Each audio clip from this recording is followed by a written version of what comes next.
How many of you have had a chance to install the Claude desktop app on your computer? The Claude desktop app. I got it for a couple of my faculty in the School of Business and Technology. Have had ChatGPT for Teams for a little bit over a year and been using that. But installing the Claude desktop app on your computer, pointing it at a folder and say, fix this, is pretty magical, right? And so we've found that to be a big unlock. Definitely wanted everybody here to have an introduction to that for sure. But then this OpenClaw thing came out, and suddenly things just go nuts from there, right? How much power do you want to give it? Do you really want it to run all of your life? Do you want it to run just your business life or also your family life, right? There's kind of no limit to what's possible. And I'm slightly hyperbolizing because it's fun, but I'm only slightly hyperbolizing. And so we need to be aware of what's up, what's going on, and what's possible as these things unfold. So quick word from our sponsors. One of those is Newman University, and I've told you a little bit about our programs, but one of the things that we're very interested in as a Catholic university is really promoting human dignity as we engage with the new technologies. We're embracing the innovations that are made possible by the new generative AI tools and the things that will come after that. But we're committed to help organizations and individuals adapt to these technologies, but more than that, adapt the technologies to a life of human flourishing, right? And it's already, we know that social media was a mixed bag. We know beyond doubt that AI will be a mixed bag, right? How do we provide the scaffolding around it that includes the kinds of scaffolding that make human flourishing possible as we move forward, right? So that's going to involve us thinking carefully and well and working diligently as leaders, right? Leading change and not just riding along, right? So one of our things is with AI, you stay in the driver's seat as the human and as the human team. And I think for us, we have to stay in the driver's seat even as all these things are changing around us, right? How do we exert control to make it good and not as bad as what it could be, right? So those are big questions that we'll be asking and working on a lot. We love surrounding these questions with human community, so welcome here. Look at this group. This is our biggest group for data professionals and the new AI innovators of Wichita. We've got several people who have been involved in those. Normally we meet about 6 times a year, and we have around 40 or 50. Just so happened that the fact that I waited to declare the next topic worked out really well, with things changing every 4 weeks. Hey, these were hot, right? And so that worked out great. So thanks for coming. I think we're going to have a lot of fun. I want to thank 2 sponsors tonight. Spectrumware, software company who kills it in town. Spectrumware sponsored this evening. Troy, would you like to say a word?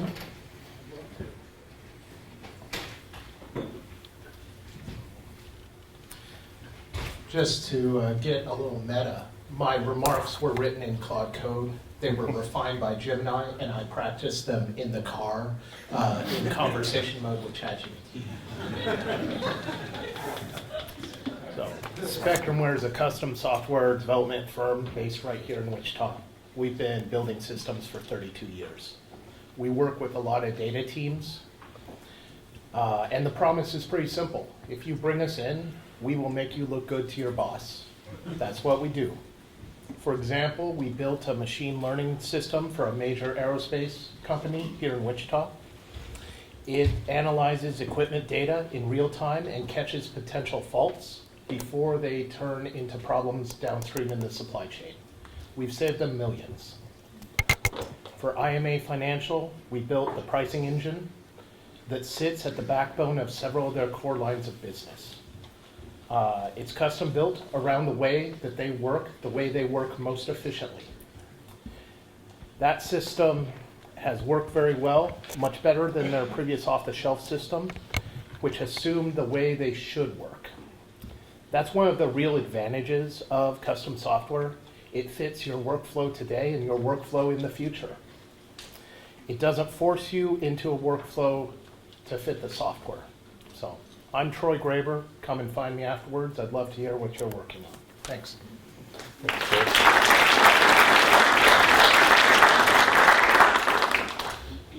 Tonight's other sponsor is EA United Sports Group, right? And they're sponsoring the upcoming Wichita AI Prompt Championship. Ramsey?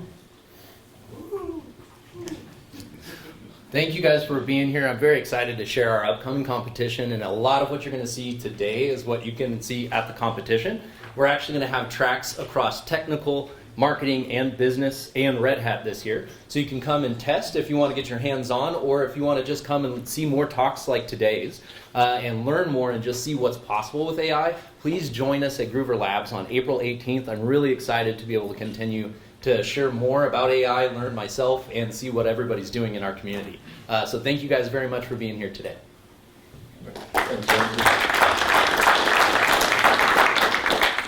Ramsey Jamul from United Esports. I got it right as I thought about it more. We've had a chance to work with both of those companies and I really enjoyed it. The Prompt Championship, there was a first run of it back in October. It was fantastic. We're looking forward to this one in April, so come join us. Oh yeah, the Newman team won the first competition. Yeah, that too. Yeah. Thanks for mentioning that, Troy. Right. You'll have another contract coming your way. All right, so I can't waste time because I'm a crazy man, and I said we got to get some of these people presenting who are like, we've got people in this room who have like been running on maybe 2 or 3 hours of sleep the average night, while they're just messing with this stuff, right, and doing stuff that's crazy. The group tonight, Tanner Norris is the sanest of the group. Fantastic person. He's agreed, along with Jen Person. Tanner, can you raise your hand? And then Jen Person, they're leading our current boot camp on AI and professional productivity. So we take people from zero knowledge to being really proficient with doing everyday stuff that's work-related and life-related, and so that's been a lot of fun. He's fantastic. So he's the one who's going to introduce us to Claude Code, the most normal tool you're going to see this evening, and it's really great though. It's fantastic. So after him will be Scott Person, who's a data center systems consultant, also a Master's of Data Science student, smart guy, and he's actually teaching a lot of us as he's here. He's got a lot of experience and brings it. And he's going to present sort of a combo this evening. And then Nick Wentling is CEO and founder of Moonbase Labs. The guy does crazy stuff, and he's got sort of a bridge between these tools that he's going to share from really a development point of view, I think.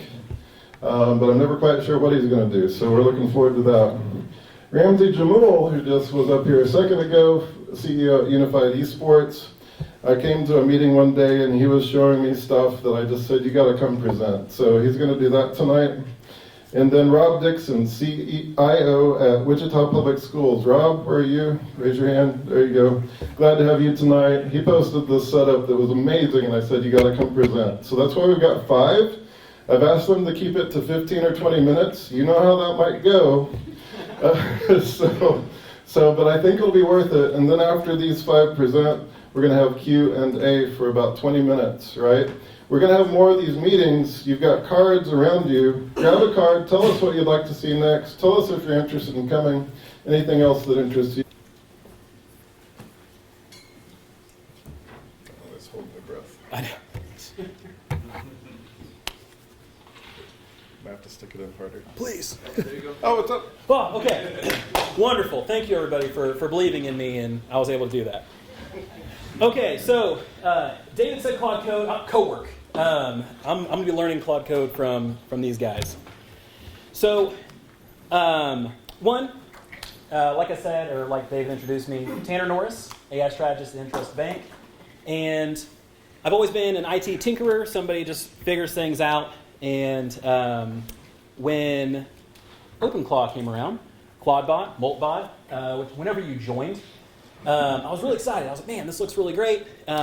Didn't have a Mac or a way to run it. And then Claude came out with CoWork. And I was like, finally, this is perfect for me, where I can jump in and I can start getting into this stuff. So for just my knowledge of where to start, who has heard of Cowork? Amazing. Okay, who has used Cowork? Perfect. I'll start there. So Claude Cowork is a kind of a step from AI answering to AI executing. You can set up tasks. You can now set up scheduled tasks. And it's called Cowork because it's supposed to be your intelligent coworker, where you can figure out what things to delegate, how to hand things off, and let it execute for you. So when David reached out and was like, Tanner, you got to show Cowork, I wanted to go through a couple of things that I'm working on, as well as some demos that I showed, and help give you guys some inspiration of how you could use it. Just spark some creativity. So with that, I'm going to go ahead and give a quick little rundown for those who are haven't jumped in quite yet. So the Claude Cowork app is on the Claude desktop app. You do have to install that. And then once done, you'll have the ability to start a new task, do some searching, schedule some things. You can customize with skills, plugins, similar to what you can do with Claude Code. And then you can also designate a folder for Cowork to work within. You can do a bunch of different folders, whether, let's say, you are responsible for a bunch of different businesses, lines of business, etc. You can set up folders for each one, and then direct Claude Cowork to work within that one. Or just say, work across everything. It's your call. So, give you guys a quick tour of my folder, because as I go through, I'll be talking a little bit about this. We're going to go through a fictional case study today for Ember and Sage. It is a coffee roaster in Lawrence, Kansas, out of a converted grain elevator. So for those of you coffee fans,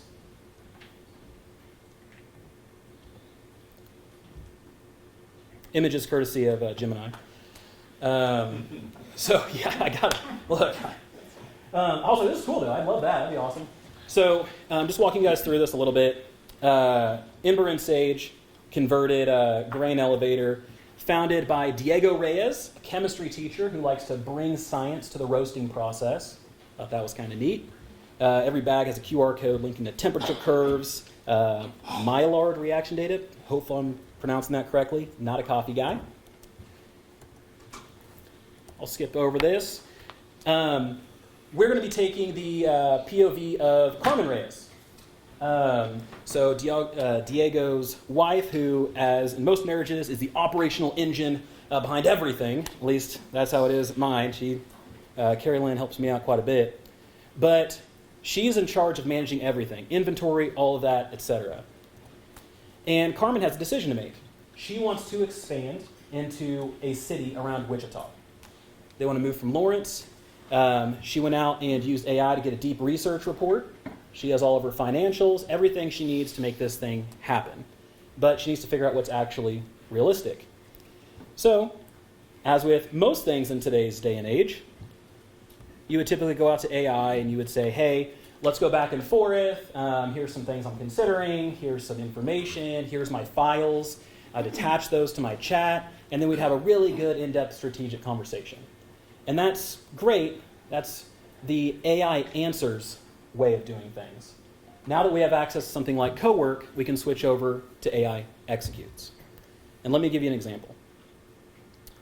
So out in my Ember and Sage folder, which is in my Cowork folder, I have our financials. There's a simple financials document. Goes through all of the normal financial stuff, as well as a strategy, which is the deep research report. Cowork, we go through my old tasks here. I ask Cowork to go through, take everything, sorry, the prompt's super messy, but take those two documents that are out in your folder and create an interactive simulator based upon research, financials, where we're going. Important thing, design at the very end. If you don't have a design attached to simulators, you're going to get something that's very rudimentary and effective, but not something you want to present or visualize with anybody else. And I went through and had a very iterative back and forth process with Cowork, and eventually we landed on this. This is one of the easiest things you can do with AI, but it all comes down to asking questions and then the data behind it. So going through Cowork, we built out some best case, realistic baselines, stress test, and worst case scenarios. It's fully interactive. You can go, I live in Bel Air, so we're not getting this thing anytime soon. That's tough sledding there. Break even, never. So tough.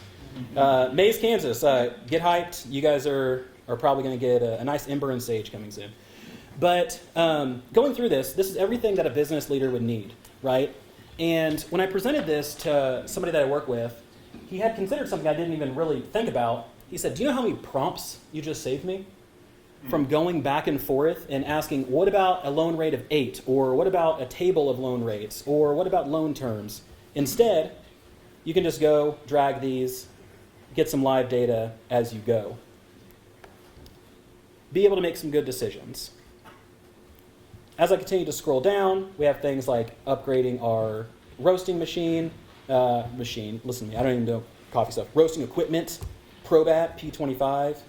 If we want to roll to a different city in phase 2, we can do that as well. And you can see everything's reactive.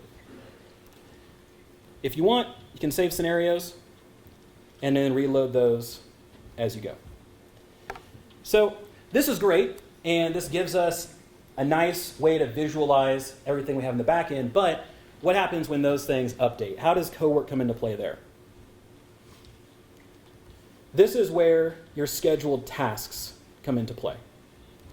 Things like a Monday morning intelligence report that goes and does a competitive price check, that looks at how things are happening in Mays, Bel Air, Andover, and pulls a report together that then drops into your folder, which another scheduled task picks up.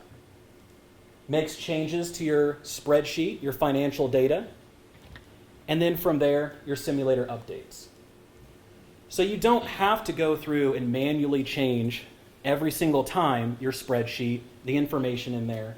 Instead, you can set up scheduled tasks that work off of one another and leave you to do the stuff you actually want to do. So let's drink coffee or strategize or whatever it is. But going through and looking at these, another thing, contracts. Who loves reading contracts? Not a hand. Right. Yeah. Ever since I started my YouTube channel and I got a contract, I was like, this is boring. I don't want to do this. Ever. So I built a scheduled task for contract review for Ember and Sage. You set instructions. You can be as specific or as vague as you want to be in these. You can have it reference specific files, like your contract review guidelines. This is what we typically like to approve, look out for in our line of business. As you continue to go through, you're going to give Cowork tasks to complete, outputs that you would prefer, and it can match whatever it is you typically do to make sure you're consistent. And I'm going to go ahead and flip over here and show you guys one I ran. That way you can see. Typically this, just for people who care about time, this took about 6 minutes to go through and do this. I had dropped my contracts, again, back out into my Cowork folder, into contracts. We have our review guidelines, as well as the contracts that are out there that I would like for it to review. It walked me through all of the reasoning, and then at the very end, it gave me, here's some high-level stuff you need to know before you even open the report. Most urgent, either we missed our non-renewal deadline, or hopefully we sent something out and maybe we're not locked in. But we have that nice little most urgent thing that popped up there. And then other risk findings. Bean Route, our bean distributor, their 70% volume commitment directly conflicts with Diego's direct trade sourcing goals. So going through, reviewing these contracts, pulling out things that are most important based upon your guidelines, saving you time, and again, having you go and focus on things you truly want to focus on. And I can open the report, that way you guys can take a look at it.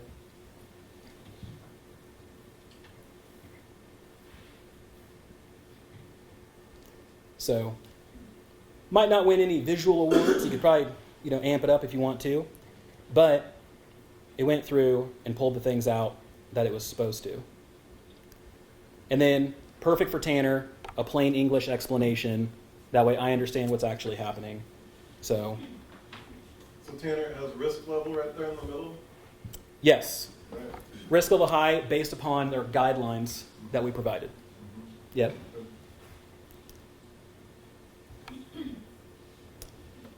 So, because a lot of us are data folks, what happens when things are wrong? One of the things that I've built into my instructions is a change log for everything that happens. So anything that CoWork does, it documents before and after. And then if I notice that there's anything incorrect, I simply say, roll back these changes, and it rolls them all back, and I don't have to worry about it. We move on to the next thing, go fix the data, and then rerun this.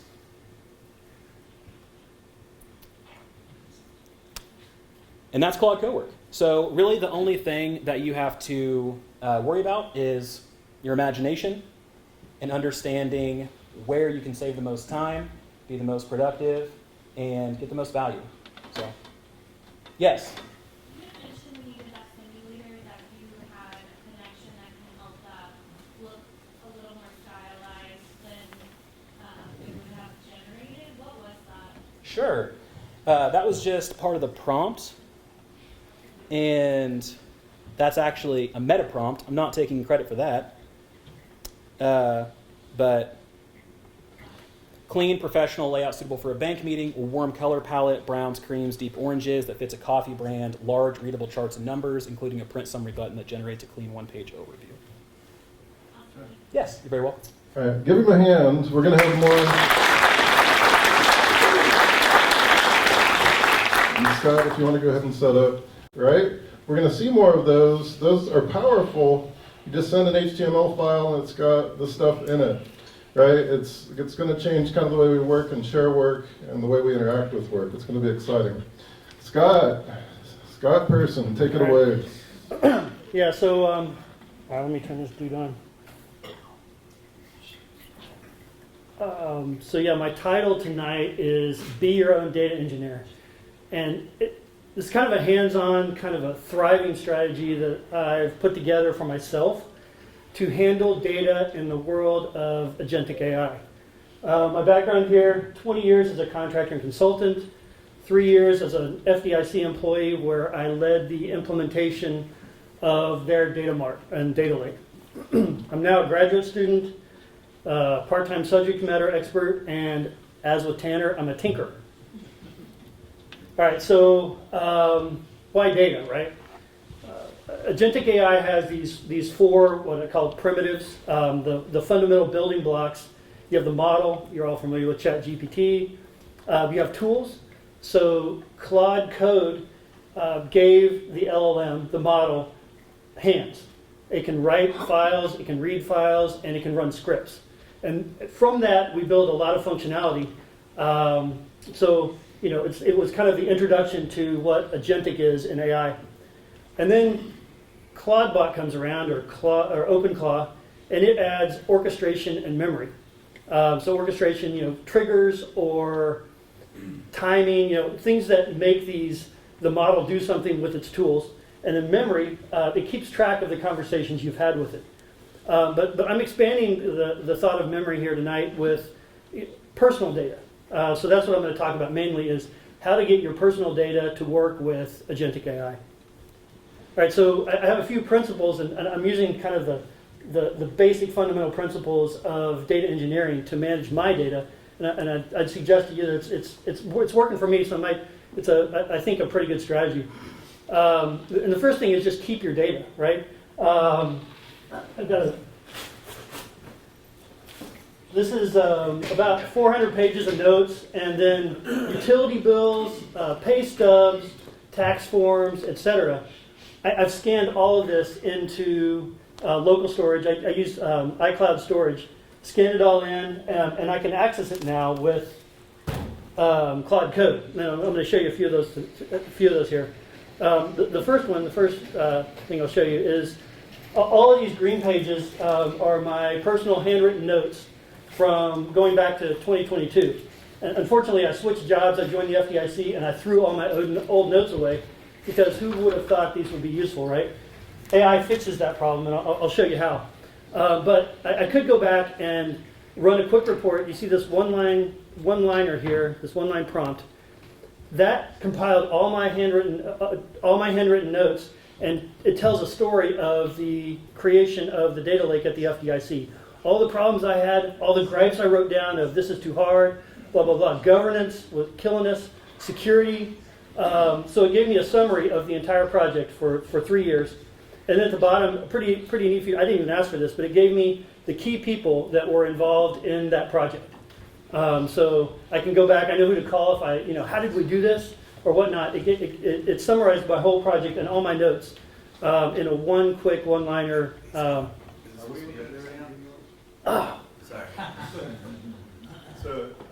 I gotta escape. I'm not a common or frequent presenter. All right. So here we go. Better. All right. So here's my my report that I was scrolling through before, and the key people, right? That I was talking about. So I had this. Here's my prompt. Going back. All right. So we're in good shape. And I did have it put together some statistics afterward with another prompt. 595 pages of notes, 7,500 plus lines, and what model I used. And it took 5 minutes to pull all of that out. And it was pulling this out of some OCR, all my OCR notes. And I'll show you how I do that in a minute. All right, going back to the presentation. Tanner made this look so easy. I was like, how's he doing that? Oops. He's not as blind as I am. Okay, so principle number 1, keep your data because it's going to be useful. Principle 2 is keep it in raw format. The primary reason for that is, 2 reasons. Number 1, you won't goof it up. If you just leave it in the PDFs or the JPEGs or however you get the data, you're not going to screw it up. And the second reason is because it's super easy to do, right? You just scan it in and save it. And I'll show. So switching over here, I had a really short. So the backstory here is Tanner gave a very similar demo on Monday, and I was halfway paying attention, sitting at the back of the room, working on this presentation, and I look up and there's this amazing report like that simulation you showed, right? And so after class, I didn't really figure out how he did it. So after class, I was like, "Hey man, how'd you do this?" And he's like, "Just ask Claude Code." And I, of course, just ask Claude Code. And going over here, so he gave me a few little. He gave me a couple of clues, and I just have a very simple. It's showing up right. Yeah, okay. A very simple prompt here of give me an analytics HTML page, and the big hint Tanner gave me was make it look like something Johnny Ive would like. So that you can see that right here. This is the exact prompt that I put in. All I had to do is that, and I get this from PDFs. These are just scanned copies of my Heston utility bill. And then I was like, I want to make this even better. So the next prompt is, add some metrics. I knew there was a metric that folks use to weather metric to match up with like your gas bill, right? And I didn't know what it was, so I asked Claude Code, and it told me blah blah blah, heating degree days or something like that. And I so got that back, and then I said, okay, just add it to the report. Bam! It's right there, right? Heating degree days. It's this red thing. Let me turn off everything else so you can see. This is, and I thought, man, this is a great correlation. That's the correlation. The dotted line is heating degree days, and the solid line is how much gas we use at our house. and it's like a 0.99 or 93 R squared correlation. So it's like exact, right? In statistics, exact correlation. So I know why we use gas the way we do. And then I started looking at my water bill. I have a bad lawn habit. And so I started looking at our water bill. Nothing really corresponds, blah, blah, blah. Why do we have such a huge peak right here in October? That's when we plant new grass every year because the worms eat me alive.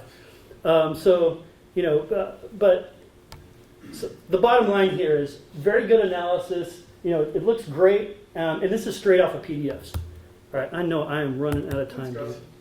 Scott, that's another example of the one-page HTML file, right? Yeah, it's a totally self-contained index.html that you can Email. Exactly. It's just one file, has all the data in it. But updating it would be just, hey, I added a PDF, update my HTML. I'm talking to Claude Code.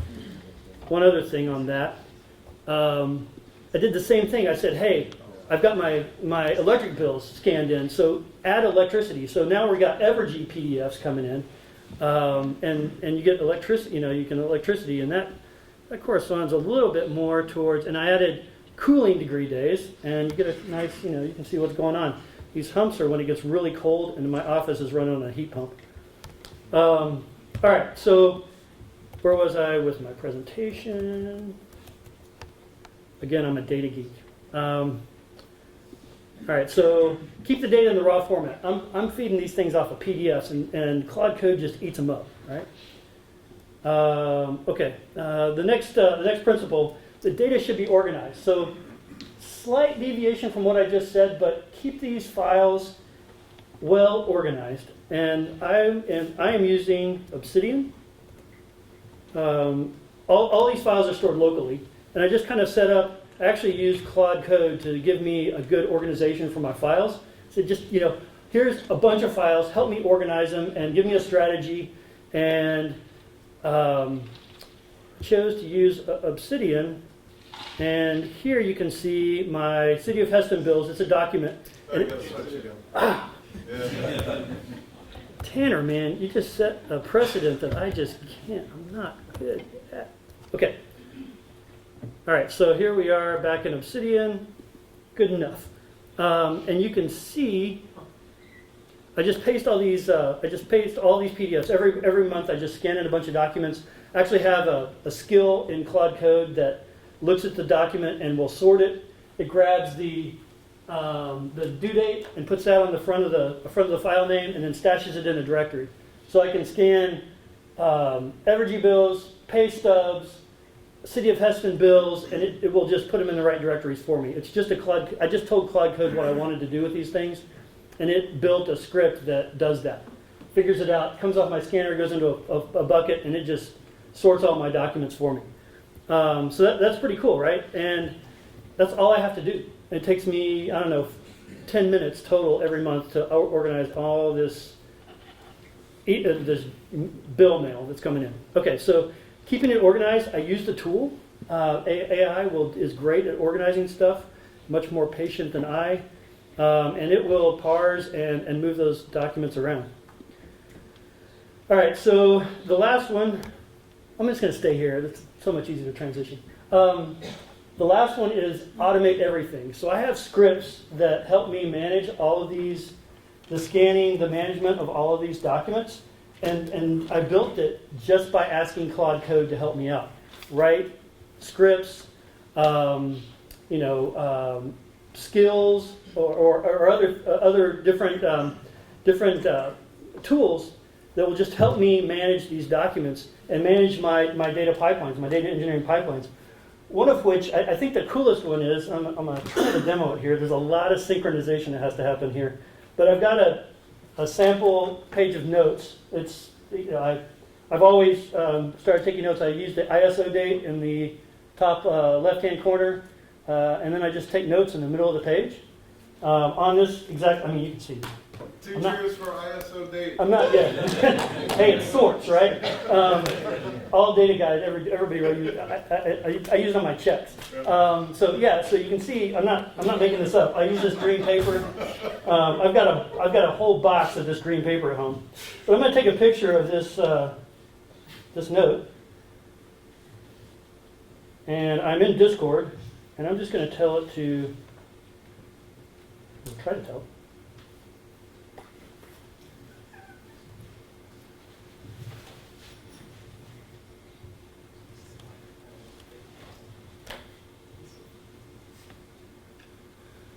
Okay, so I just sold it, I just attached, and if I go to Discord here, and we'll see if the internet, Does everybody know what Discord is? Discord's, Messaging app? it's like Slack, right? So you can see I just took a picture of my notes, and I said process notes, and on my Mac Studio in Heston right now, it is OCR in this document, and we'll hopefully stash it in my Obsidian folder. Well, wait a second here. I'll show you what's going on with my Obsidian folders. I've got two vaults because one of my vaults I don't want Claude monkeying with for the most part. So I've got personal notes here, and this is one I did last night. This actually works really cool. Claude built this thing from scratch. So I have basically what it does is I've got one page of notes. Yeah, 1 page of notes for each year. 2026 demo, so I didn't collide with my hopefully ongoing replication. And it puts a link to the actual note file. So this is like keep the notes in their original form. I can go back. OCR messes up my handwriting, whatever. I can go back to the original note files here, and I can add notes to the same page, and it will add the notes to that document in order. And notice here is a table. I did not do this. I don't even know how it works. Claude Code is magic. It actually creates the table right here as a table in Markdown. Wow. And then the last one is I added added this URL line, and it added it to the bottom here. These are multiple sessions of Discord.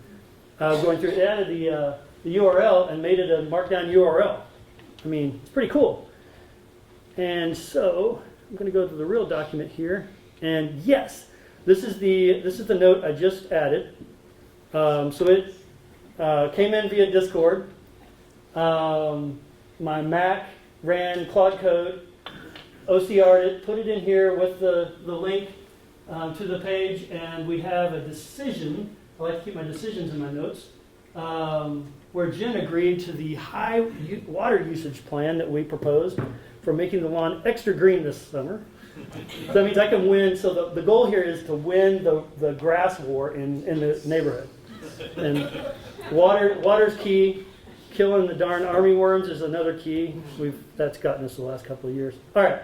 So going back to my presentation, automate everything. So very cool. Every day it takes me 30 seconds to take a picture of my notes, say please process from Discord, and it's in there. I don't even look anymore.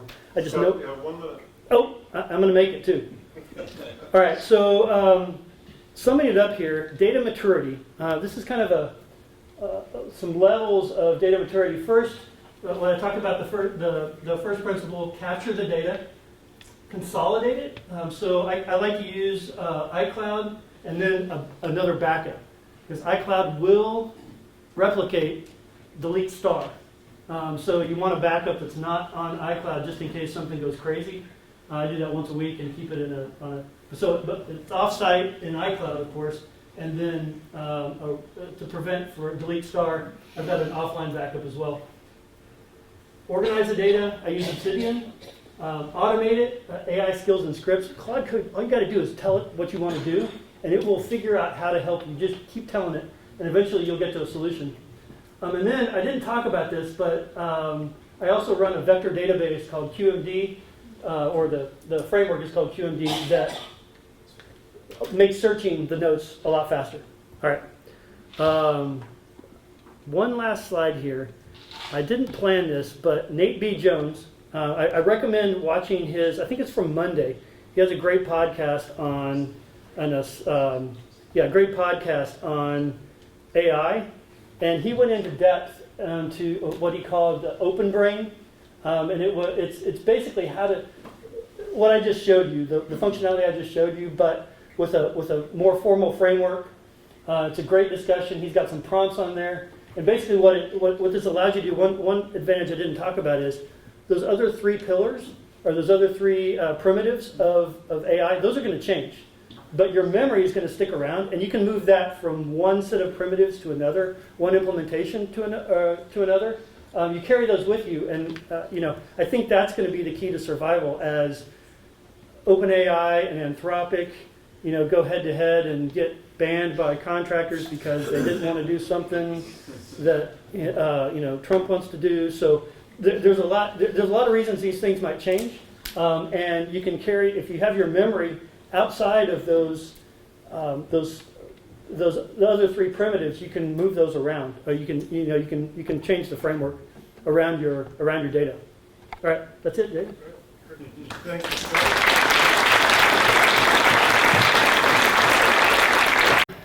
So the note processor thing, I don't know, a couple of hours, and then periodically beating it up when it does the wrong thing. Mm-hmm. Do you want the mic? And then under the covers, there's a lot. A lot more running. So But you've been working on this on and off for a few weeks, yeah, right? there's a lot going on there. But the basic Short stuff I answer. showed you.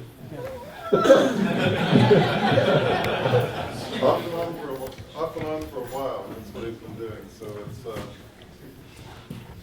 these kinds of tools are going to become more common, right? More accessible. So these things are coming, right? So part of what we're witnessing is early experimenters, early adopters, sort of showing us what will become increasingly kind of normal.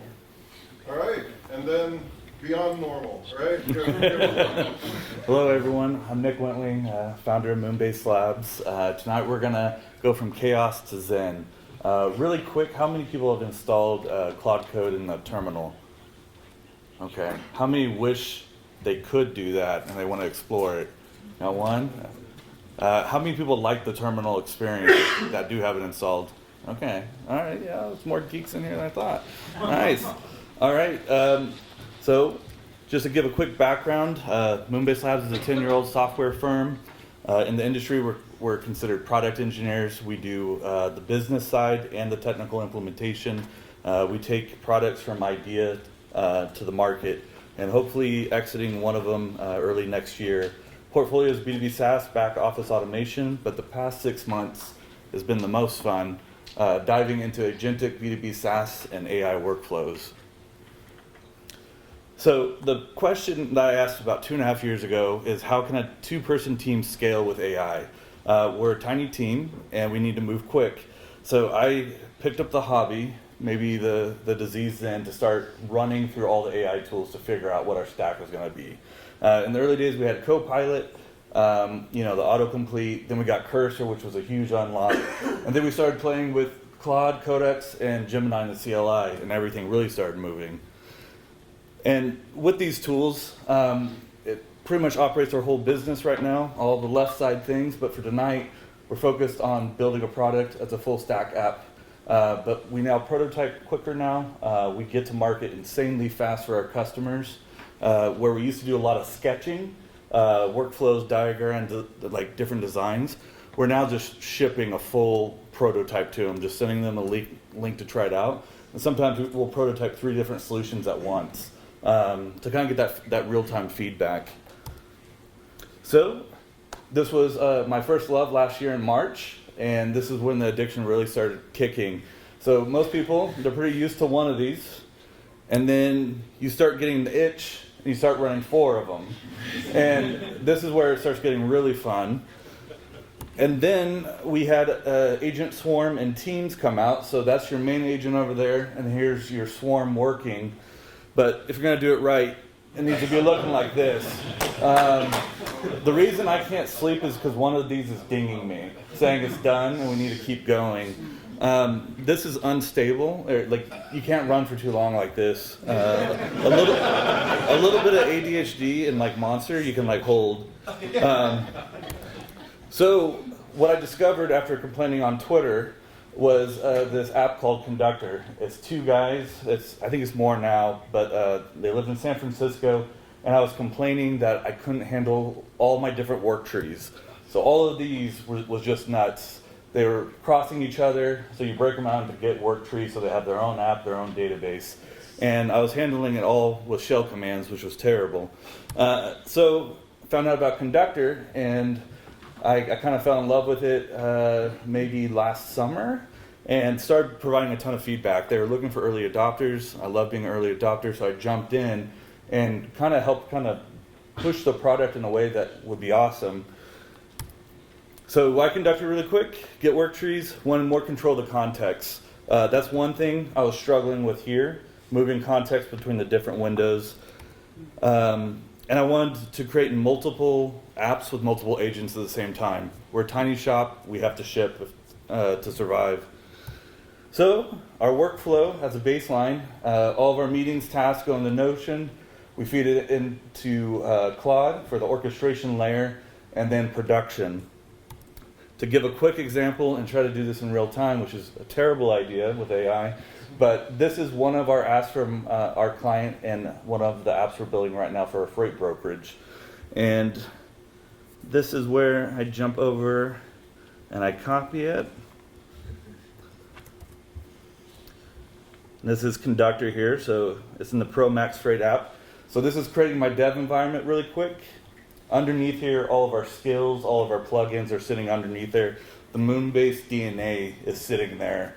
So it knows exactly where I'm trying to go. So we kind of... Nick, those are lots of files about you and your business, and then files with instructions? Yes, yeah. So different skills, front end, back end, all of that. Just we kind of took 10 years of building and built it into Markdown. So... But I'm going to quickly add a little bit more here. The other thing I don't really type. I just use my voice with Super Whisper. There's way more context. So, wrong one. Be sure to add, this is way too many people to do this in front of. So usually I don't see anybody. So this is all going in. Use your front end skill, use Agent Browser for testing, make no mistakes, and you're awesome. Make sure you do that. So usually it's a lot more talking back and forth. Oh, where'd he go? Yeah, right there. Second. First bracket. Oh, yeah, I see it. Well, we're just going to fire it. It's going to probably take 15 minutes to build this out. So typically, we take the engineering spec, we break it down into features, we start loading the features into these different agents on the left side. So kind of to fire off another one for the data people in the room, build a database. Oh, it's already trying to test. Oh, so it's running your browser because it's testing what it's building? Yeah. Base relationship. How many of you know what Markdown is? All right. Yeah, notes files, right? It's like text, but better. So really quick, it's walking me through which option should we do. We're scraping a site, just to give a little bit more context. Oh,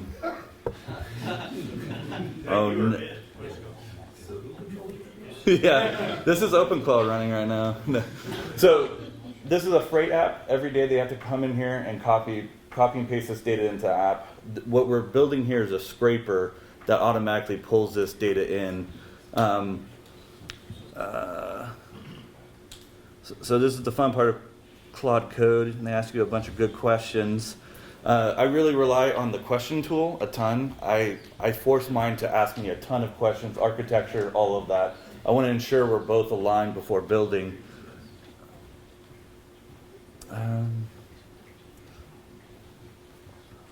So that's kicking off a couple agents. So the one thing I like about this interface is you'll start seeing the breakdown of the thinking here. When you have all those terminals, it can get quite overwhelming. So what I typically am doing is I'm just jumping between these. I usually run about 6 agents at once, kind of just managing them throughout a day and just shipping different elements. So this is going to take too long, which I knew was going to be a thing. So I went ahead and ran it earlier. And with the way I have it set up, we're very heavy on plan mode. Down here at the bottom is the plan mode, and I'm running Opus 4.6 and thinking. This plan mode, I do it every single time, and what I'm doing there is context building. I'm making it kind of dig into the code base, unsure where we're going and why. So after the plan, it kind of lays out, if you guys are developers in the room, you kind of understand some of this, but essentially it's breaking down the project how we used to break it down manually. All the way to the front end, load, and then all the tests. So we're very heavy on tests because we're using agentic tooling and moving fast. We have to ensure the whole thing doesn't collapse behind us. So we run a pretty extensive test suite to stay on top of it. So implementation order, verification, and it gets all the way down. And it took about 20 minutes in this other one.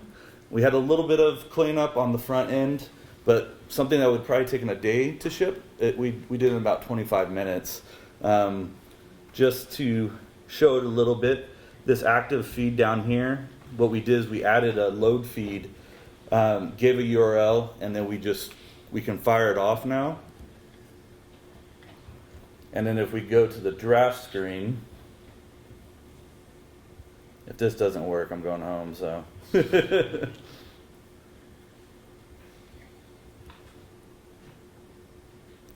It always breaks, doesn't it?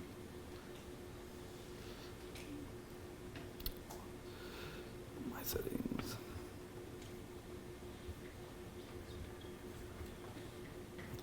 Says it's doing it now. It worked when I was testing earlier. But just to kind of jump back in, so that's an idea of a feature request. So the auto import available loads from the Stark Forest load board, pushing it into Conductor. Let's go back really quick. It's not going to do it.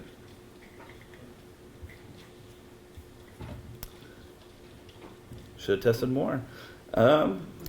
So let me jump back to Conductor and see how our other ones are going. So this one is a database relationship diagram. I use this a lot to build context. I'll fire it off as a plan. And if I hit approve here, say I read all that carefully, which is what I normally do, kind of go back and forth to try to figure out how we're going to move forward. Let me see if there's another one in here. Maybe we'll just do it live. Loads are not pulling in. But the thing that I love about the Conductor UI is if you need to step in, you can step in, see all the tool calls, the different parts. Here's a bunch of tool searches, where it's reading. It's significantly easier to consume compared to the terminal, especially when you're running multiple agents. Inside Conductor, it can get up to about 6 sub-agents running, and it can be a little chaotic in the terminal, where in here, it's a little bit easier to digest. So Nick, this is a front end for Claude Code? Yes. So a lot of what we're seeing here is what you get when you hit Control O? Yes, yeah. So essentially, you have the command line, CLI in the back end. You'll log in, and then it will attach itself to the subscription, and then you get this interface here. And the whole thing is the orchestration layer. How can you build multiple features at the same time? But for developers, it's pretty familiar. On the right side, these are the changes that we're reviewing. So part of my workflow, as this is figuring itself out, I will also trigger a review. So this button at the top right will fire a review for all the diff changes in here. It'll take about 10 minutes or so to run through there. But for those that like codecs, you can switch over here. The new 5.4 is in, and you can ask the same thing, review the changes in this diff. So I like to run both Opus and Codex to do the review, and they come back with slightly different things So Nick, 1 more minute. One more? All right. Oh, there it is right there. See, I told you it was going to work. But building like this allows us to ship and put this in front of the client. This was a request that came in late this afternoon. I told them by tomorrow we'll have a working prototype for them to give us feedback and other job boards to scrape and try to figure out how big of a lift is this really. And how long did you say that would take if you were doing it by hand? Oh, I mean, a day for sure. Yeah, the testing and everything. Like if we went through this slower, it's pretty extensive. How much it's running through the back end, breaking everything. There's a lot of automation in this app. So, but let's see real quick. These two are still reviewing. So essentially, I take those two reviews and I feed that back, and I kind of iterate with the agents there. Finish out in my minute. So where is this all going next? I think it was actually released today with Cursor, so everything I showed you is already out of date. But Conductor's going to have a fix coming out pretty soon now. With OpenClaw, with Ramsey getting into it deep, what everyone's realizing is we have to keep abstracting up. The orchestration layer is going to keep going layers, and I'm already exhausted in Conductor on all those tabs. I'm ready to take the next step up. And this is what Cursor released today for automations, which is exactly that. The engineer can take another step up as a product owner, product manager. But if you want to find me, Moonbase Labs, Twitter, LinkedIn. I'd love to chat about this, and hopefully I didn't geek out too hard. So. Great job. Thanks, Nick.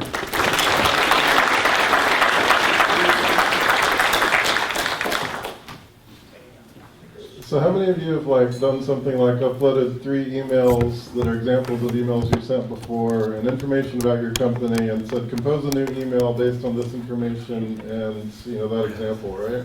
So this is just a way aggressive version of that, right? Here's the rules we code by, here's how to review it, here's what but the scaffolding or harness engineering, right, that enables you to have more agents running according to defined processes, rules, procedures, right?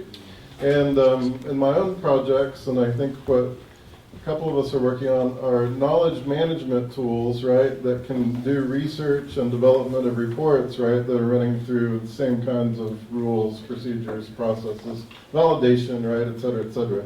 Could I potentially use Conductor to manage my research agendas? Yeah, so a lot of people all right, tomorrow. For research and data analytics as well. So.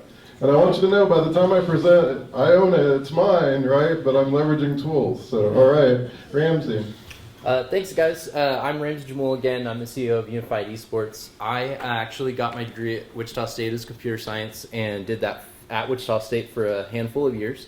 After that, I started my business hosting video game competitions. So for the last 13 years, I've been hosting video game competitions around the country for either McDonald's, Riot Games, all over for the military as well.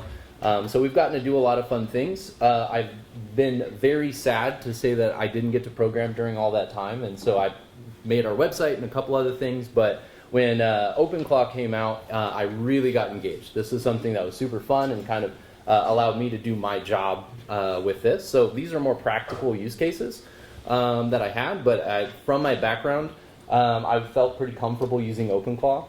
I also may have just given it unrestricted access to everything I have, so I wouldn't suggest using OpenClaw unless you feel very comfortable maybe not having a computer the next day.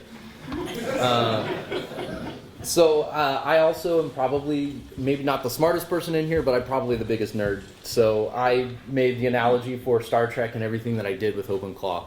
And so I'll give a kind of a rough background of what OpenClaw is and then kind of how I used it to run my business. Ultimately now it's about really being particular with your words and using logic to write everything. So I mean most in here I assume have developed something. Some of you probably have managed people as well. I would say that's going to be a better skill than developing when it comes to running and orchestrating AI. And so I think for me, I see it as we've been prompting on ChatGPT since it came out, but context was our first problem that really came up. getting all your memory and making sure that you give it the right access to things so it can make really good decisions. After that, agentic came along, and now it can do more than a goal. It can do a series of tasks to get to the goal. But I think what happened is, with OpenClaw is it unlocked this orchestration level that Nick was talking about. And in the orchestration level, it's not just a goal that you're accomplishing, but you can accomplish a vision. You can head towards that and continue to head towards that. And so with me, I saw this as a great opportunity to see what I can do to orchestrate a bunch of agents. One of the major things, and this is the reason why I suggest not using OpenClaw unless you feel very comfortable, there's a lot of ways that people can take control of your computer. So I gave it access to my computer, all of my emails, pretty much everything except my bank account, which I'm sure it could get in there as well. But anyone can email me and my bot will read those emails, or through any of my messaging on LinkedIn or anything else. And so it's gathering all of that information, and if somebody really wanted to try, specifically Jacob over there who did today, tried to email my bot and see what it can do. Luckily, Claude has a pretty good prompt injection opportunity to catch that stuff and stop it, but that's one of the reasons why I say probably not using OpenClaw and stick with Claude Code. The other problem that's coming out of this, and I'm using my Claude account, I use Opus 4.6 as my model behind OpenClaw, but everything is coming towards a new budget line item for our businesses and for the work that we do, and that's through tokens. Right now I'm using my subscription and getting away with it, but I'm probably spending close to $15,000 to $20,000 in tokens if I weren't using that subscription to $200 a month. So I'm going to stick with the $200 a month for right now. But this is going to be a really big opportunity that's going to change how we do business. And I think they are giving us the discounted rate right now. So you're going to expect that this is going to go up, and this is going to be a major part to running your agents. What a token is, I couldn't tell you. I don't think they can tell you, but it is the price per agentic thought. That's pretty good. So here's my example, and this is how I built it. So everything is a Star Trek analogy because, as I said, I'm a nerd. And so I actually have my main agent, so I don't want to deal with the chaos of all the dings. So I actually have one agent control all of my sub-agents. And so that's kind of my main bot. If you know Whoopi Goldberg from the Next Generation, Guinan, that's my character. And she helps me guide all my other agents. And then I actually pulled this one. Ben gave a great presentation last time, and it kind of gave me a really good guidance on how I should build my tool.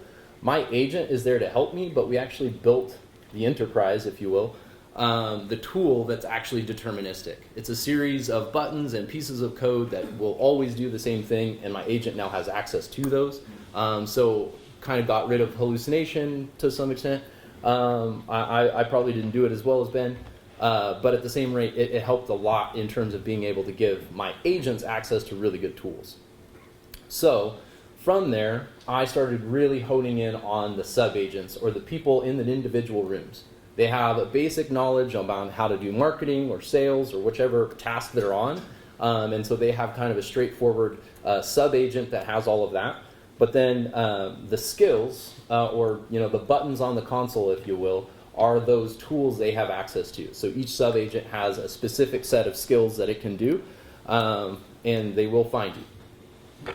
And so with this, this was something that I've been working on quite a bit and trying to make a better memory system. I've been able to take it 8 to 12 hours working every day, and it doesn't necessarily go too off the rails at this point. And most of that was because everything that we have is, on this side. I started converting most of our data that are JSON blobs or just files on your computer into a structured database. And then from the structured database, I actually put it back into JSON blobs. So now you don't really have to have a static database. It can be this combination of, I didn't go as far as scanning all of my files yet. Luckily, I've got 10 years of Google Drive, so I didn't have to go to that extent. But I do have like 30, 40 notebooks that I think I'm going to have to go start scanning now.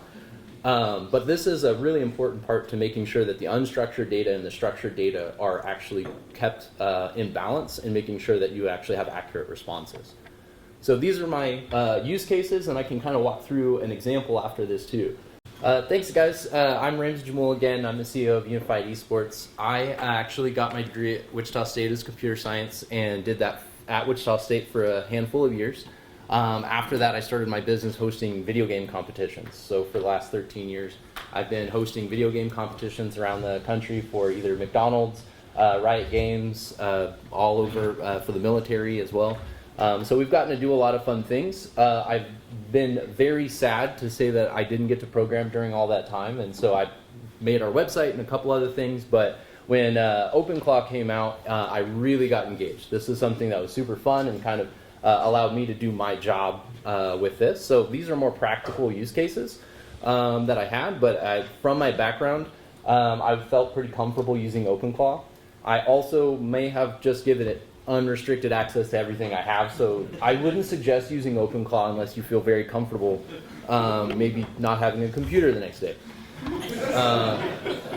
I also am probably maybe not the smartest person in here, but I'm probably the biggest nerd. So I made the analogy for Star Trek and everything that I did with OpenClaw. And so I'll give a kind of a rough background of what OpenClaw is and then kind of how I used it to run my business. Ultimately now it's about really being particular with your words and using logic to write everything. So, I mean, most in here I assume have developed something. Some of you probably have managed people as well. I would say that's going to be a better skill than developing when it comes to running and orchestrating AI. And so I think for me, I see it as we've been prompting on ChatGPT since it came out, but context was our first problem that really came up. Getting all your memory and making sure that you give it the right access to things so it can make really good decisions. After that, agentic came along, and now it can do more than a goal. It can do a series of tasks to get to the goal. But I think what happened is, with OpenClaw is it unlocked this orchestration level that Nick was talking about. And in the orchestration level, it's not just a goal that you're accomplishing, but you can accomplish a vision. You can head towards that and continue to head towards that. And so with me, I saw this as a great opportunity to see what I can do to orchestrate a bunch of agents. One of the major things, and this is the reason why I suggest not using OpenClaw unless you feel very comfortable, there's a lot of ways that people can take control of your computer. So I gave it access to my computer, all of my emails, pretty much everything except my bank account, which I'm sure it could get in there as well. But anyone can email me and my bot will read those emails, or through any of my messaging on LinkedIn or anything else. And so it's gathering all of that information, and if somebody really wanted to try, specifically Jacob over there who did today, tried to email my bot and see what it can do. Luckily, Claude has a pretty good prompt injection opportunity to catch that stuff and stop it, but that's one of the reasons why I say probably not using OpenClaw and stick with Claude Code. The other problem that's coming out of this, and I'm using my Claude account, I use Opus 4.6 as my model behind OpenClaw, but everything is coming towards a new budget line item for our businesses and for the work that we do, and that's through tokens. Right now I'm using my subscription and getting away with it, but I'm probably spending close to $15,000 to $20,000 in tokens if I weren't using that subscription to $200 a month. So I'm going to stick with the $200 a month for right now. But this is going to be a really big opportunity that's going to change how we do business. And I think they are giving us the discounted rate right now. So you're going to expect that this is going to go up, and this is going to be a major part to running your agents. What a token is, I couldn't tell you. I don't think they can tell you, but it is the price per agentic thought. That's pretty good. So here's my example, and this is how I built it. So everything is a Star Trek analogy because, as I said, I'm a nerd. And so I actually have my main agent, so I don't want to deal with the chaos of all the dings. So I actually have one agent control all of my sub-agents. And so that's kind of my main bot. If you know Whoopi Goldberg from the Next Generation, Guinan, that's my character. And she helps me guide all my other agents. And then I actually pulled this one. Ben gave a great presentation last time, and it kind of gave me a really good guidance on how I should build my tool. My agent is there to help me, but we actually built the enterprise, if you will, the tool that's actually deterministic. It's a series of buttons and pieces of code that will always do the same thing, and my agent now has access to those. So kind of got rid of hallucination to some extent. I probably didn't do it as well as Ben, but at the same rate, it helped a lot in terms of being able to give my agents access to really good tools. So from there, I started really honing in on the sub-agents, or the people in the individual rooms. They have a basic knowledge about how to do marketing or sales or whichever task they're on. And so they have kind of a straightforward sub-agent that has all of that. But then the skills, or the buttons on the console, if you will, are those tools they have access to. So each sub-agent has a specific set of skills that it can do, and they will find you. And so with this, this was something that I've been working on quite a bit and trying to make a better memory system. I've been able to take it 8 to 12 hours working every day, and it doesn't necessarily go too off the rails at this point. And most of that was because everything that we have is, on this side. I started converting most of our data that are JSON blobs or just files on your computer into a structured database. And then from the structured database, I actually put it back into JSON blobs. So now you don't really have to have a static database. It can be this combination of, I didn't go as far as scanning all of my files yet. Luckily, I've got 10 years of Google Drive, so I didn't have to go to that extent, but I do have like 30, 40 notebooks that I think I'm gonna have to go start scanning now. But this is a really important part to making sure that the unstructured data and the structured data are actually kept in balance, and making sure that you actually have accurate responses. So these are my use cases, and I can kind of walk through an example after this too. So Ahura is my social media manager, or my communications officer. I gave her 3 skills. She has the ability to create our social media strategy. On a monthly basis, we do that. And then on a daily basis, she has the opportunity to create content. So I gave her access to Facebook, Twitter, Instagram, TikTok, Discord, 3 others. And so she actually goes in and finds all the images from our previous events in all of our Google Drive, or creates those images or videos, attaches that to text specifically for LinkedIn, doesn't use emojis, and Facebook does it this way. So she creates a different kind of text post for each one of those, and can schedule out and post those, and that being the 3rd skill, that distribution. The second one, I think this one was probably the most powerful that I use now. I actually have been doing this for my judges, for my competitions, or my sponsors. I've actually been, almost all of my emails going out are now written by AI. The opportunity for people to reply to those emails actually triggers my engineers to go and build on our website and come back with the response directly to either the sponsor or the judge, saying, hey, here it's on the website now, would you like to take a look at it? And so this is actually just me approving the emails that go out, but ultimately it's doing the work based off of other people's responses. So one of the things that I'm really excited about this, all of my meeting notes, since I use Google Meet, are transcribed. Every transcription is coming through here, so I can go through the last month or the last week and say, bring me all of the features that we talked about, and it can immediately start putting that in our task list, and the engineer can start working on this. So I don't necessarily have to do a whole lot of designing and pushing it forward. If a customer or one of our meeting notes talked about a new feature, it can start developing that right away and turn around and actually give me the code to look at, whether I want to actually add it to our website or not, cutting out some of the steps there. And the last, a little more basic, I actually have my researcher, Dax, and LaForge is my engineer. So Dax actually goes and does research for sponsors, emails, anything related to new technology that I'd like to build on, or new memory systems. So I've kind of similar to Scott, asked it to do a lot of work for me, and it came with the best standards on how to do that. And then we pass that off to the engineer, and he goes and executes that. So for the most part, that's the majority. I also end up using a lot of my tokens. For real use case, this is my enterprise, so it is just an HTML file or series of HTML files now. But I've actually, kind of my first prompt was, hey, go look at everything that I've got and give me a dashboard. So I didn't really do much more than that. And since I host events, all of my events got brought in here on when they're coming in. Gave me a 12-month calendar, all of my meetings that are coming up, and everything that I am working on. It categorized all my events for me, and in my events, it actually hooked up all of the interested people, my Google Drive files, and everything that I need access to per event.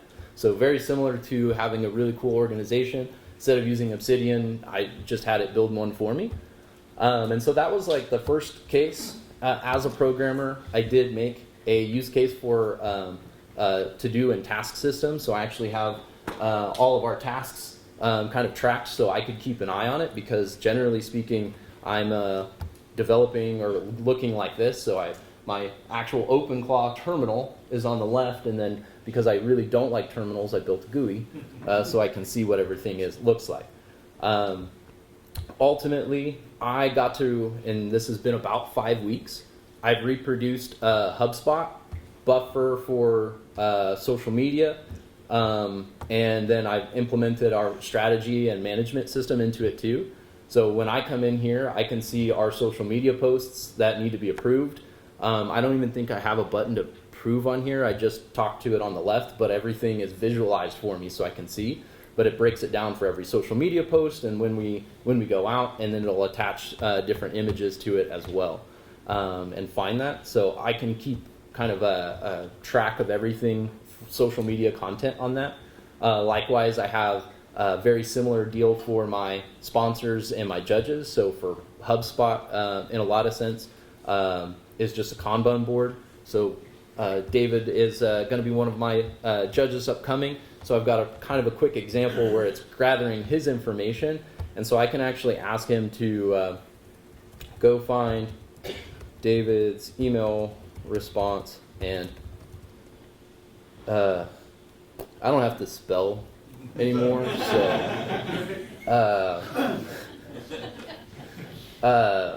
update the website and email him back. And so it's going to actually find, I've been emailing David in our communication, and so it's actually tracking all of my communication with David. I don't know.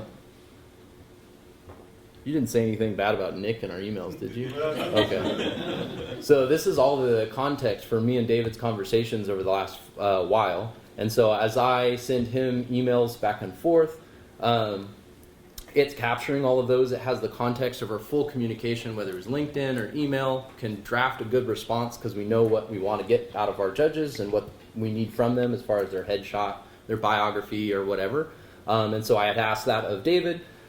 He just gave me his bio, and so now it's going in, reading his emails, updating my local database with all the information, actually updating our live website right now, so that I can take a look at it before I send it.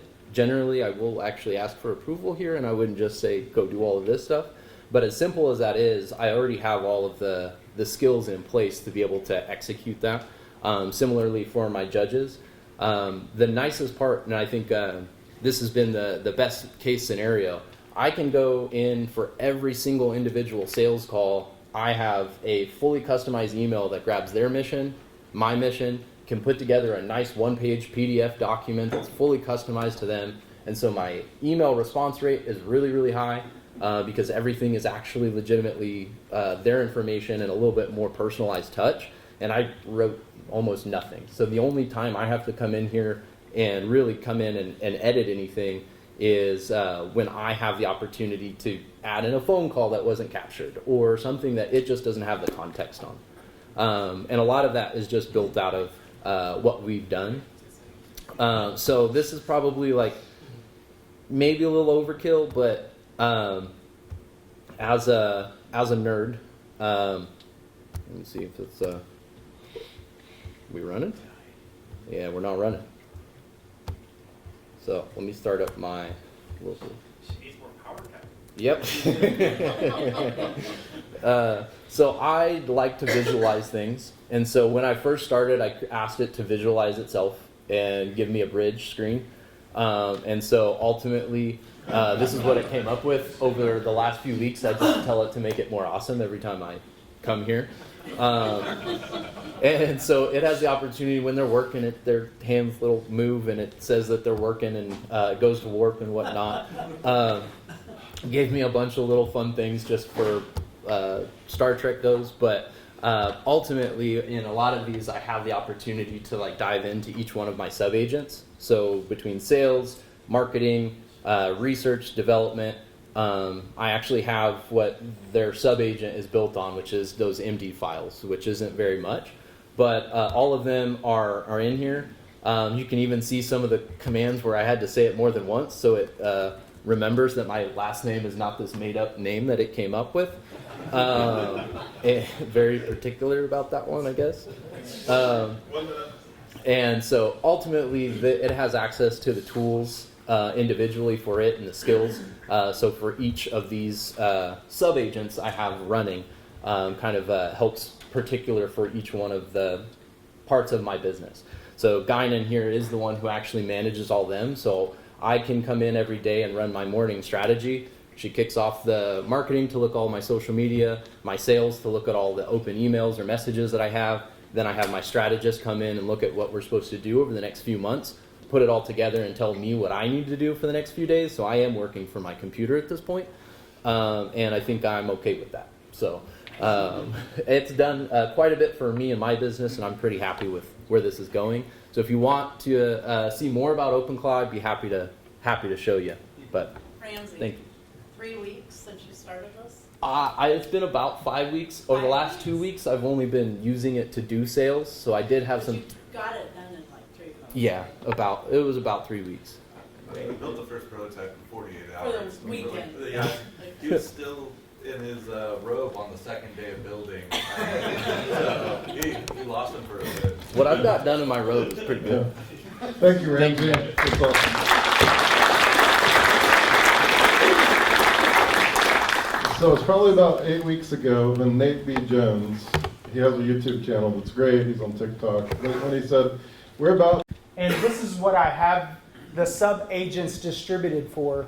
So whenever I talk about like the research and analysis, I kind of went through, and even after I posted, my models have changed over time. Like it's probably a good evolution. Tomorrow, I'll probably switch to 5.4 because it just got released today. And in the district, we just stood up our own OpenAI environment, so I've got a lot of API tokens that we can utilize for that. Sonnet 4.6 is the front end right now. It's amazing. What I would say is if you do add Sonnet, there's a trigger to add the 1 million context, and that's totally worth it. My setup during the day of my timeline, I have cron jobs that do research for me throughout the day. That's basically what this OpenClaw does for me, is continuous research. And if I flip over to my Notion, so all of that research during the day, I'm using a Perplexity API to grab real-time research, and then it does that through the day. So I don't have to worry about an API to XAI or any of those others. That Perplexity API research allows me to grab real-time research. So if I click on any one of these research pieces inside of Notion, this is the research that it does for me every day, pulls that up, and then I can aggregate that. So at the end of the week, I get a full report that is basically of all of that research continuously throughout the week. It allows me to stay up on trends. It also allows me to podcast. So let me show you a workflow that I have for podcasting real quick. So during the week, it does all the research using Perplexity. I actually process the report using Qwen locally on that Mac Mini. It's running LM Studio, so that during the day, my cost per day for me is on the average of about $4 for all my API tokens that I use during the day, because I've offloaded the actual text processing to Qwen, which then lights up every morning at 4 a.m. and stays loaded until probably about 5 in the afternoon. And it processes any changes that I'm telling, because the front end is Sonnet 4.6. So then I work through a podcast idea. It generates a script, and I'll show you, because I just generated one while I was there at that window. It'll use an API token for 11 Labs. If you haven't used 11 Labs, you can actually train your own voice. So then I have my own voice ID. it generates an MP3 and uploads it automatically to Buzzsprout, which is the podcast platform for What the EdTech. I review that, so I would say for everyone, if there was a model that you should use in deconstructing a task, I think of it like Legos. I love Legos. If you were to take one piece of Lego off of a Super Star Destroyer, right? And the Super Star Destroyer was all the tasks of your job, because I feel like my job is pretty big as a CIO, right? But if I took off that one task, I have to define that task.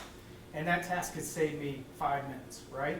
But I've got to use first principles to take that task down to its very basic level and allow AI to process that. So the idea the generation came from me, I let AI process that function, and then I review it and add my humanistic skills to that and judgment. Because one thing that AI will never have is wisdom, right? So if you can walk with intelligence, right, at every point in time with your hand, but you have the wisdom and the experience to then bring judgment to that process, then I feel like everything will be better, because I feel like the water is rising, right? Like our kids today, they still need to understand reading and math in order to present the judgment for the wisdom, right, of that task that has been removed, because all of our entry-level folks probably are going to have to raise their skills in order to do the types of jobs that we have in the future. So let me show you my Slack real quick. I used the Slack to actually generate, this was the actual podcast. So you see even here, I said, hey, use Nano Banana Pro to generate a slide of my different conduits that I have with OpenClaw. And it just basically generated the image. I tossed it into Canva, move forward. I could generate 50 slides doing this. And at token generation on Gemini is stupid cheap right now. So like for less than $5, I could generate an entire presentation with the slots. I'll show you, here's the script that it actually generated for the podcast today. And then it automatically used 5.2, 820 words, classroom first framework, Rob's voice. The episode link is in Buzzsprout. I didn't even review it. I probably shouldn't publish it, but here it is. And I could hit play. I don't know if I have sound coming out of this. Probably not. Yeah, sorry. So it automatically even put the show notes into Buzzsprout for me. So I don't have to do anything but review and hit publish. So that was a task that I brought down to the very basic level. There were a lot of tasks assigned to that podcast, right? So I had to think about the research. I had to contextualize the research that it did, give it an idea. It has to understand my persona. So know this, that when Ramsey showed his OpenClaw setup, every setup has what's called a soul. So I back up my memory every day, and it backs up also into Notion. So every agent, right, has a memory, has a soul, has tools, and you can set it to back it up. And so this becomes very easy and modularized to take that file, move it to another OpenClaw setup, import the memory, and you can just keep going. So that's my OpenClaw setup. It's not crazy. It does a lot of work for me. I would say more than anything, it's really helped me to basically bring down my job and understand how to break those tasks down, because I think that's what we'll have to do in order to automate work. So